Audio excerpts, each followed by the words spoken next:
A camera records what we choose to remember. Smiles, celebrations, everyday moments meant to last forever. But in an age where every phone can capture history, some recordings preserve what was never meant to be seen. Through these lenses, we witness the last breaths of normalcy, the final moments of peace before tragedy strikes. These 5 stories reveal how ordinary footage can transform into evidence of disaster, each one more chilling than the last.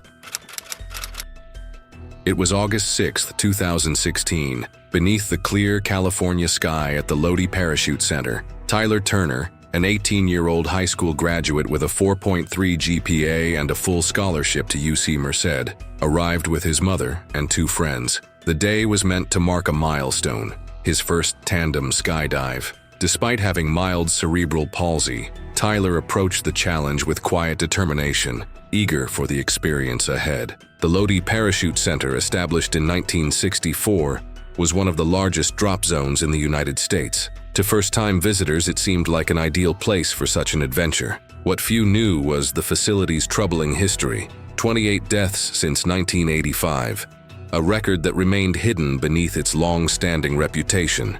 Inside the facility, Tyler was paired with Yong Kwon, a 25-year-old instructor who had recently moved from South Korea. Unbeknownst to Tyler or his family, Kwon's certification was flawed. He had been trained under Robert Pooley, an instructor whose credentials had been suspended, a critical detail that would only surface in the investigation that followed. Before the jump, Tyler stood in front of a camera for the traditional pre-jump interview. His excitement was clear as he spoke about the adventure ahead, flashing a confident smile and sending a message of love to his mother. In that moment, the thrill of the experience overshadowed any thought of danger. Around the drop zone, the atmosphere was hurried. Safety checks, meant to be routine, were carried out in an environment where efficiency often took precedence. Without knowing it, Tyler had stepped into a system riddled with negligence. In the afternoon, the aircraft climbed to altitude, carrying Tyler, Kwon, and other skydivers. Strapped together, they prepared for their jump, Kwon responsible for deploying both the main and reserve parachutes. At the designated altitude, they leaped into the open sky. The initial free fall was smooth, the rush of wind and weightlessness delivering the thrill Tyler had anticipated. But as Kwon reached to deploy the parachute, something went terribly wrong. The main chute failed to open properly. The reserve, their final safeguard, either wasn't activated in time or malfunctioned. On the ground, Tyler's mother watched in horror. From a distance, she saw 2 figures falling, their parachute absent. The realization came too late. There would be no recovery. In a matter of seconds, they crashed into a nearby vineyard. The impact immediate and fatal. News of the accident spread quickly, followed by questions no one at the facility was ready to answer. The ensuing investigation uncovered troubling details about Lodi Parachute Center's operations. Safety violations had long plagued the business, with previous incidents brushed aside. More critically, the investigation revealed that Kwon had been fraudulently certified. Pooley, the man responsible for his training, had used another instructor's credentials to sign off on students, allowing unqualified individuals to guide tandem jumps. The legal battle that followed was long and painful. Tyler's family pursued a wrongful death lawsuit, resulting in a $40 million judgment against the facility, money they would never see. Meanwhile, Pooley faced criminal charges for his role in the fraudulent certifications. He was sentenced to 2 years in prison, a penalty that felt small compared to the irreversible consequences of his deception. Beyond the courtroom, Tyler's family sought to honor his memory. They spoke of his academic achievements, his resilience, and his kindness. In high school, he had prevented 2 friends from taking their own lives, a testament to his compassion and unwavering support for those around him. His story was not just one of tragedy, but of a life filled with promise and purpose. The deaths of Tyler Turner and Yong Kwon became part of a larger conversation about safety in the skydiving industry. The Lodi Parachute Center's long record of fatalities raised urgent questions about oversight and accountability. Regulations meant to prevent such disasters had failed, leaving participants vulnerable to hidden risks.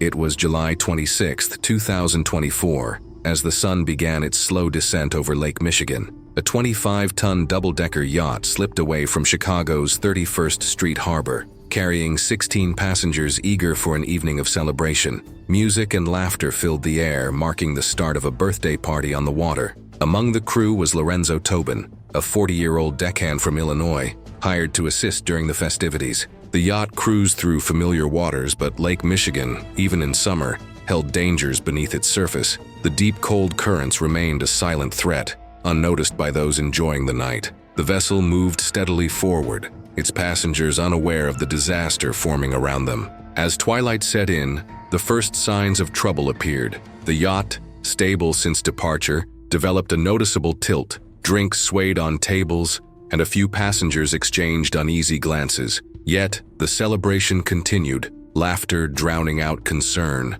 Minutes later, at 7:30 p.m., the situation turned critical. The combination of high speed, increasing tilt, and choppy waters proved disastrous. Without warning, the yacht capsized violently, just 20 meters from shore. Screams cut through the air as 16 passengers were thrown into the dark water, the party instantly replaced by a frantic struggle for survival. Nearby, jet skiers saw the chaos and sped toward the sinking vessel. In the confusion, Lorenzo moved with purpose. Trained in maritime safety, he kept his composure, guiding panicked passengers to life jackets and helping them toward safety. A strong swimmer, he focused on saving others, perhaps too much, never considering his own need for flotation. One by one, survivors were pulled from the water. The commotion settled as rescuers accounted for each passenger, except one. Lorenzo was missing. Search efforts began immediately. The U.S. Coast Guard launched rescue boats, helicopters scanned the lake, and Chicago Police Marine units joined the operation. For 2 days, Lorenzo's wife, Leslie Jackson Tobin, waited by the shoreline, her hope fading with each passing hour. On the third day, the lake gave up its secret. Near the submerged wreck, Lorenzo's cousin Charles, who had traveled from Arcadia to help, spotted something beneath the surface. There, in the shallow waters where rescuers had searched before, floated Lorenzo's lifeless body. Questions soon followed. How had he gone unnoticed? Why had the search not found him sooner? Though bodies often remain submerged before surfacing, the proximity of his remains to the search area cast doubts on the operation's thoroughness. In the weeks that followed, multiple agencies launched investigations. The U.S. Coast Guard, Chicago Police, and Illinois Department of Natural Resources examined the yacht's stability and the choices made that night. What warning signs had been ignored? What led to the vessel's sudden failure? In Chicago, Lorenzo's absence was deeply felt. Known for his generosity and strong work ethic, he had lived with a sense of duty to others. On that summer evening, in the cold waters of Lake Michigan, he died as he had lived, ensuring the safety of those around him even at the cost of his own. It was September 25, 2021, under the autumn sky of Huntsville, Alabama. At the Public Safety Complex on Wheeler Avenue, Christina Nance, a 29-year-old woman known to struggle with mental health issues, wandered through the parking lot. Security cameras tracked her movements as she meandered past rows of vehicles, her curiosity leading her toward an unseen danger. Throughout the afternoon, Christina moved with no clear direction. Footage captured her lying in the bushes, sitting on the hood of a police car, and peering into parked vehicles. At the edge of the lot sat an old police van, a 1995 model once used to transport inmates, now left behind for storing evidence bound for destruction. It was supposed to be locked, but it wasn't. Drawn to the van for unknown reasons, Christina approached. The footage showed her opening the rear door and climbing inside. Whether she intended to rest, escape the elements, or simply explore, no one would ever know. What was certain was that the van's design, a vehicle meant to prevent prisoners from escaping, offered no way out once the doors shut behind her. Inside, Christina was trapped. The van's interior, stripped of any mechanisms to open the doors, turned from a momentary refuge into a silent prison. Surveillance cameras recorded faint movement inside over the next 3 days. She had tried to escape. No one saw her, no one heard her. Meanwhile, Christina's family grew anxious.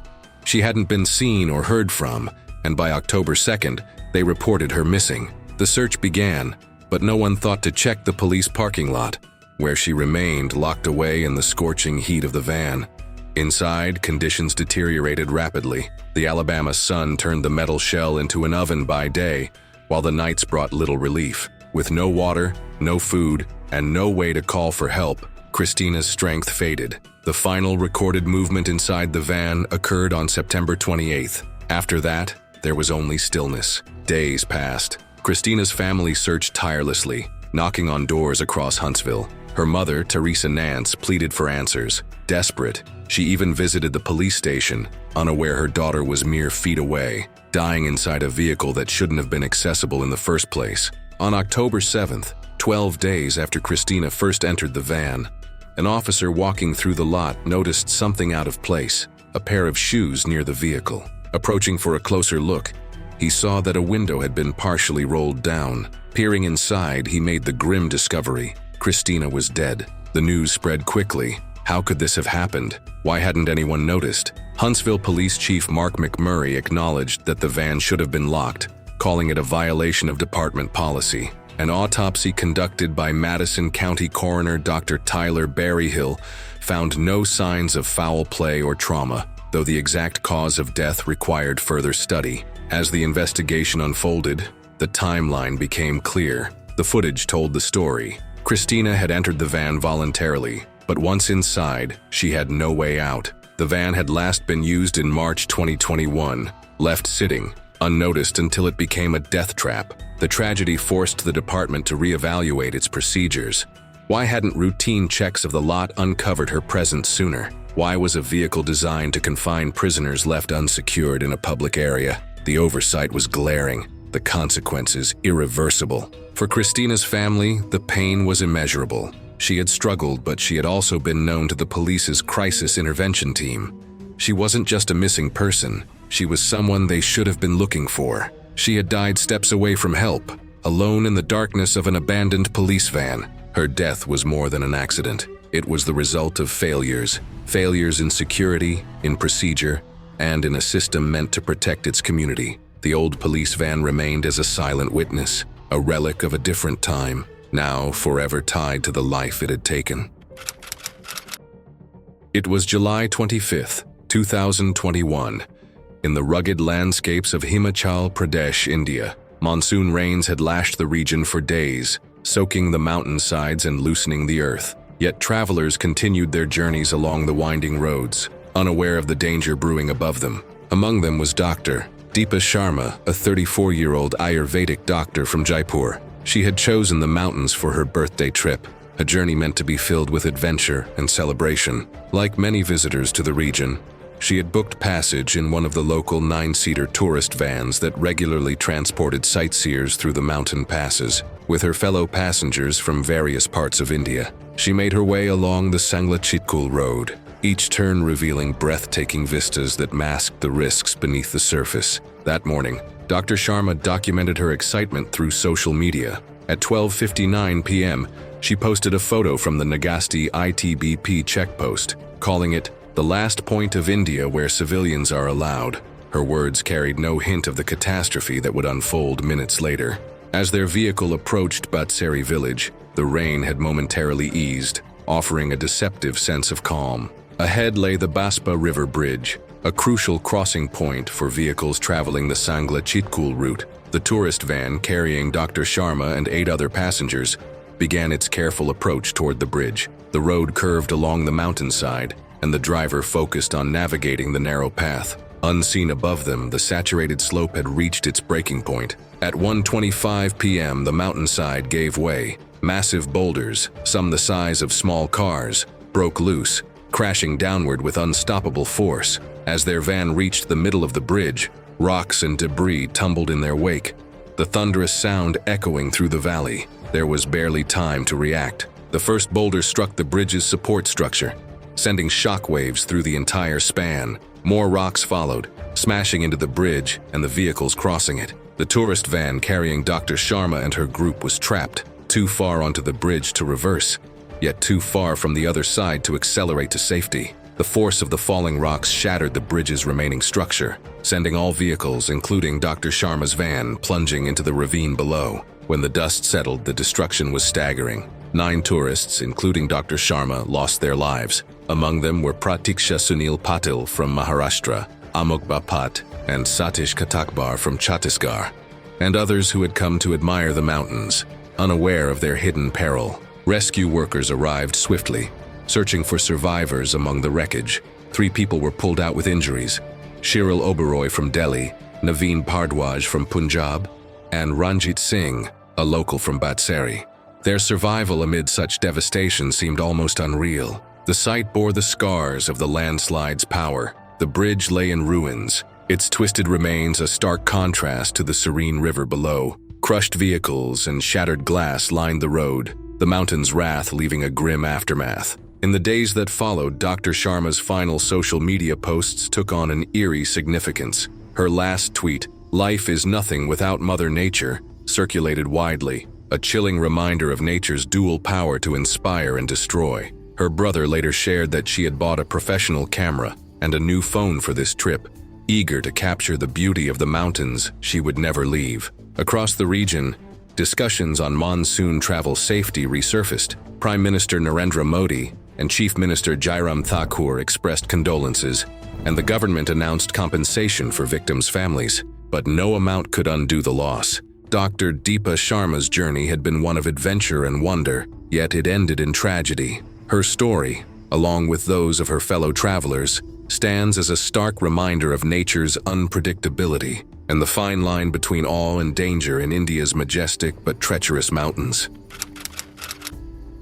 It was January 1st, 2024, as darkness settled over Pyeongchang, a quiet region in South Korea's Gangwon province. The winter air was crisp, the streets of Jangpyeong-ri peaceful. Residents rested after a night of New Year's celebrations, unaware that danger was already creeping into their town. At the local LPG station, where liquefied petroleum gas was stored for community use, something was wrong. A leak, invisible at first, had begun seeping into the air. Before long, an unusual fog took shape. Not a natural mist, but something heavier, something with purpose. It clung to the ground, moving unnaturally through the streets, curling around buildings and slipping beneath parked cars. By 8:30 p.m., the fog had thickened, drawing the attention of residents. They watched as it slithered through alleyways and pooled in low-lying areas, its presence eerie and unshifting. The scent of chemicals tainted the cold night air, growing stronger with each passing minute. Near the station, drivers noticed their engines sputtering. The mixture of propane and butane, heavier than air, had displaced oxygen close to the ground, suffocating combustion. The gas crept forward, its silent expansion unnoticed by many, forming an invisible network of danger stretching through the neighborhood. Minutes later, the situation turned deadly. At 8:41 p.m., the gas found an ignition source. In an instant, the night exploded. A fireball tore through the streets, flames racing along the same paths the gas had traveled. Buildings buckled under the force of the blast. Vehicles became twisted wreckage, and the quiet of Pyeongchang shattered beneath a sky of burning embers. Firefighters from the Gangwon Province Fire Headquarters arrived swiftly, battling the inferno for 3 relentless hours. The explosion had left devastation in its wake. 14 buildings scorched, cars reduced to blackened frames. The fire, though contained, had already left its mark. Among the residents, 5 were injured. 2 suffered severe burns, their bodies bearing the scars of the explosion's fury. In the surrounding streets, 25 others were forced to flee their homes, the destruction rendering entire sections of the neighborhood uninhabitable. Emergency shelters were set up, but for those displaced, the new year had begun with nothing but uncertainty. As investigators combed through the wreckage, pressing questions emerged. How had the leak gone undetected? Had safety systems failed, or had warning signs been ignored? Officials from multiple agencies worked to piece together the events leading to the disaster, searching for answers in the charred remains of the LPG station. Through Pyeongchang, the explosion left an undeniable scar. What had started as an ordinary evening had transformed into catastrophe, a reminder of the unseen dangers woven into everyday infrastructure. In the end, it was not fire or flame that had brought destruction, but an invisible force, creeping through the streets long before anyone knew to be afraid. Thank you for watching. Next, we investigate 3 chilling disappearances, where peaceful camping trips became nightmarish mysteries, leaving behind empty tents and endless questions. Click to watch, and we'll see you there.